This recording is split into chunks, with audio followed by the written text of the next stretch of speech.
Welcome to our deep dive, and today we're diving deep into Mayan and Aztec myths and legends. I'm really excited to explore your research and uncover some hidden gems about these Mesoamerican cultures. Well, you're in for a treat because these myths, they're more than just stories.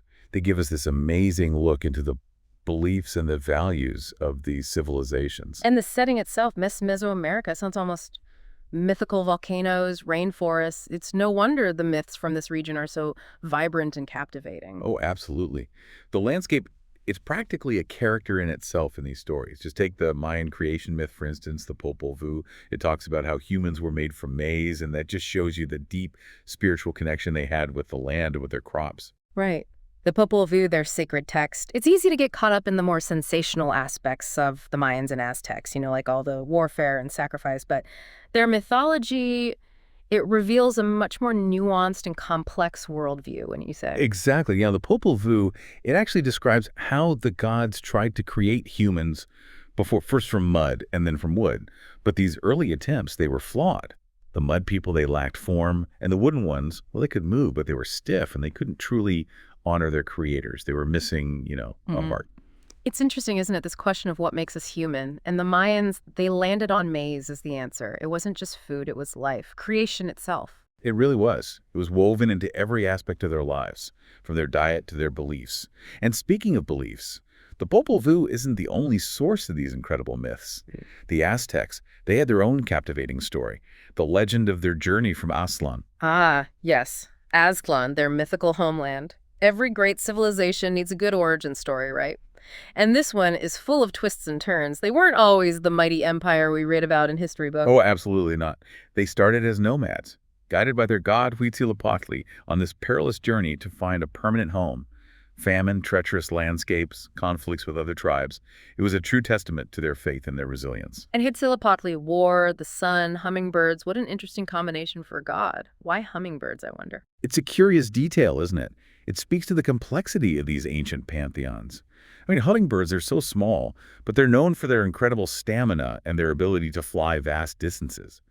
Perhaps it resonated with the Aztecs in their own journey. So the Aztecs believed that Huitzilopochtli promised them a sign, a beacon, to guide them to their destined homeland. And that's where the eagle, the cactus, and the serpent come in, right? Almost sounds too symbolic to be true. It's an image that's become iconic. Imagine this, an eagle perched atop a cactus with a serpent in its talons. This wasn't just a random occurrence to the Aztecs. It was a powerful omen, a symbol of the very forces at play in the universe. And this iconic imagery wasn't just a legend. This sign, according to the myth, is what led them to Lake Texcoco, where they'd eventually build their magnificent capital city, Tenochtitlan. Quite a change of scenery, from nomadic wanderers to master builders. It really was. The founding of Tenochtitlan marked a turning point in Aztec history, and it all started with this epic journey, this leap of faith guided by their deities. But the Aztecs weren't the only ones who saw the power and the significance in nature. The Mayan civilization, they had their own deep reverence for the natural world, and it's really reflected in their stories as well. It's so interesting, isn't it, how both cultures found such deep meaning in the world around them. Nature wasn't just a backdrop. It was a source of power, of inspiration, even divine guidance. Exactly. And perhaps there's no better example of that than in their reverence for certain animals. The Aztecs had their eagle, but the Mayans, they held a different creature in high esteem, the Quetzal bird. Ah, the sacred Quetzal. Its plumage so vibrant they say it was worth its weight in gold. It's true. The Quetzal's feathers weren't just beautiful. They were a symbol of status, spirituality, even currency in Mayan society. But the Quetzal was more than just a pretty face, right? There was a deeper mythological significance to this bird, wasn't there? Absolutely. The Quetzal's feathers, that brilliant green, it connected to the lush vegetation of their homeland. And those crimson breast feathers, they are associated with the life-giving blood of sacrifice. It's incredible how these cultures could find such profound symbolism in every aspect of their world, from the food they ate to the animals they revered. It really gives you a whole new appreciation for the depth and complexity of their worldview. And it wasn't just animals. The Mayans, they had this whole fascinating pantheon of goddesses. And each one represents these powerful forces of nature, creation, life, death. the whole cycle. Now, this is where it gets really interesting. So we've talked about creation myths, we've talked about symbolic animals. Tell me more about these Mayan goddesses. Who should we meet first? Well, let's start with a goddess who embodies both celestial beauty and, this real formidable strength. Ixchel, the Mayan moon goddess. Ixchel, the moon goddess. Yep. What aspects of life did the Mayans believe she governed? Oh, she was way more than just a pretty face in the sky. Think about it, the moon, it controls the tides, right? So she was linked to the oceans. And then there's creativity, weaving, women's cycles, childbirth. Talk about influential. Wow, that's quite a diverse portfolio. Were there any myths about Ixchel that really kind of illustrate her power? There's this really captivating story about her romance with the sun. Kind of a classic tale, but with some serious cosmic consequences. Just picture this Ixchel and the sun. They're madly in love. But their passion, it throws the earth into chaos. The tides are raging, the land's flooding, it's intense. Sounds like a relationship with some serious heat. What happened? Did anybody step in? Ixchel's own grandfather, the ruler of the heavens, he sees what's happening. He sees this love, this tumultuous love, and the effect it's having on earth. So in a dramatic twist, he strikes Ixchel down with a lightning bolt. Oh, wow. Talk about family drama. So what happened to Ixchel? Was that it for her? This is the goddess we're talking about. Dragonflies, her loyal attendants, they weep over her body for 13 days. And then she comes back, stronger than ever. That's one epic comeback. So she gets hit by lightning and comes back stronger. That's a powerful message. It really is. But it gets even more empowering. Ixchel, she realizes the sun, he's a bit of a jealous lover, always trying to outshine her, So she decides to forge her own path. She becomes this symbol of independence, of feminine strength. You go, girl. It's a good reminder that even when faced with incredible adversity, strength and independence can emerge. Speaking of strong female figures, you mentioned another goddess, one associated with water. Yes. Let's dive into the Aztec pantheon and meet Chalchiatlicue, the goddess of all things water. Even her name, she of the jade skirt, it's just beautiful. She of the jade skirt, that is beautiful. The Aztecs really had a way with words, but I imagine her domain went far beyond just fashion. Oh, absolutely. We're talking oceans, rivers, lakes, rain.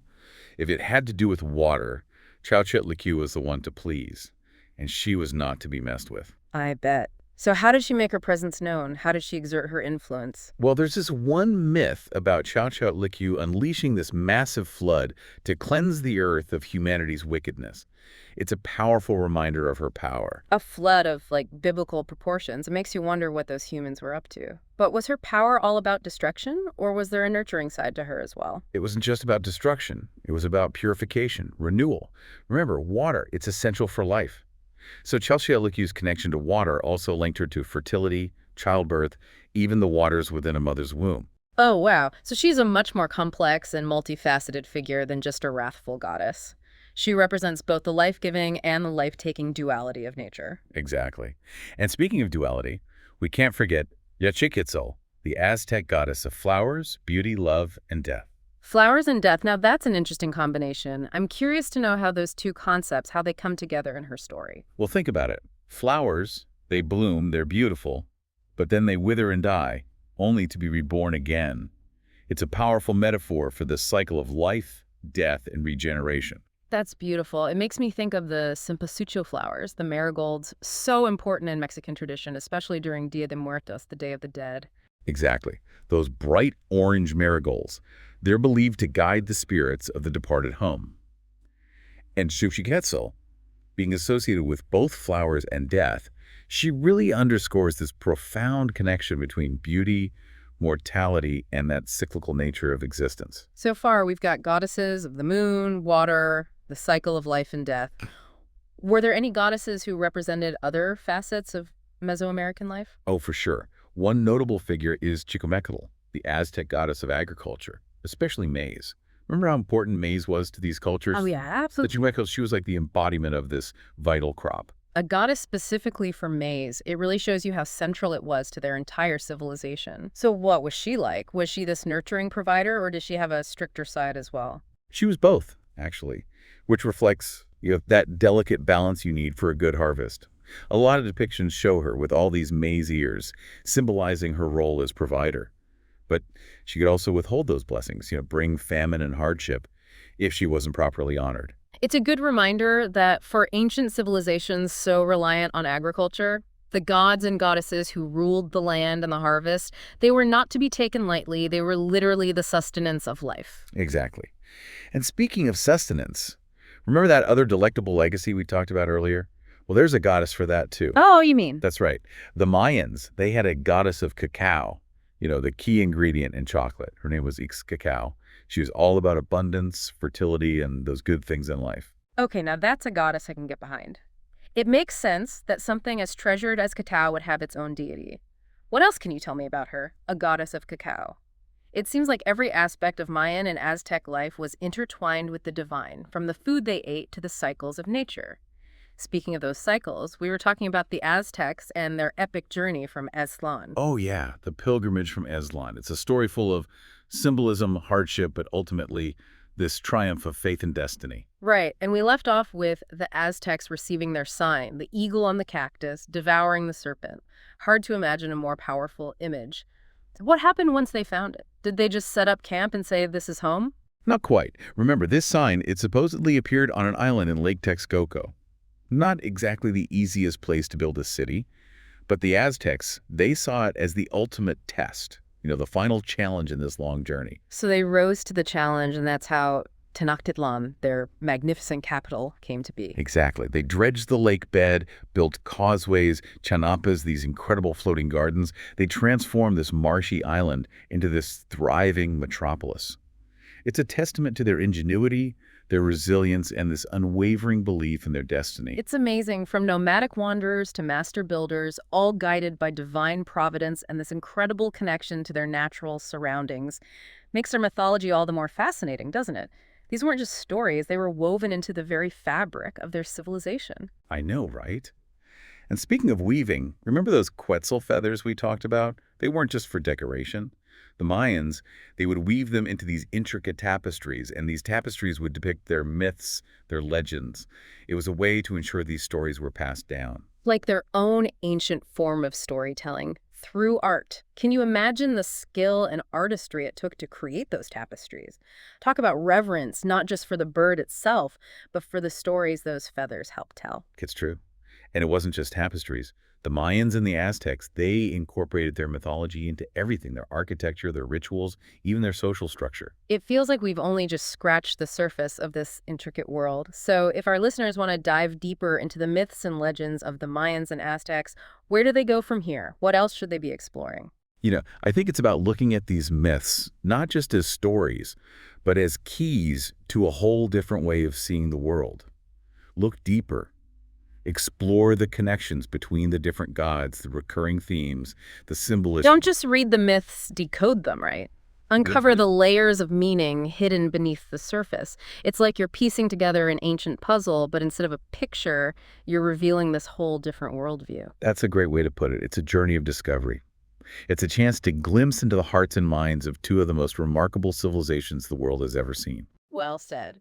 And on that note, we've come to the end of our geek dive into the myths and legends of the Mayans and Aztecs. We've journeyed from creation myths to powerful goddesses, from epic pilgrimages to the symbolism of sacred creatures. It's been an incredible exploration, and I hope you're inspired to continue your own journey through this fascinating world. Until next time, keep exploring.